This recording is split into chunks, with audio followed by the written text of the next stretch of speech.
السلام عليكم.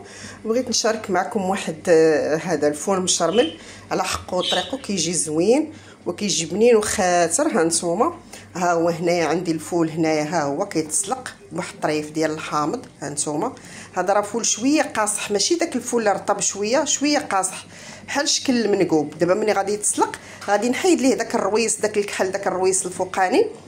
ها نتوما، وهنايا في الشرموله هنا خديت واحد 3 ديال المطيشات قطعتهم رقاق، ودرت القزبر والمعدنوس زايد والثومه، ها هما واحد 4 ديال الدروس ديال الثومه ها هما محكوكين ومليحه، وشويه ديال القزبر يابس ها هو، وشويه ديال التحميره، وشويه ديال الكمون. 3 ديال الحوايج، غير الكمون والتحميره والقزبر يابس، واللي عنده السودانيه مدقوقه يديرها.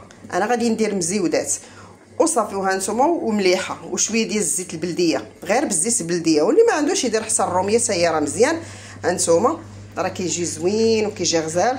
ها نتوما انا دابا نوريتكم الطريقه، ومني غادي نكمل الطبق النهائي غادي نوريكم الشكل ديالو. ها نتوما، ها هو دابا كتسلق، غادي نحيد له داك الرويس الفوقاني. ملي غادي يتسلق غنحيد داك الرويس الفوقاني وغادي نديرو تسقطر.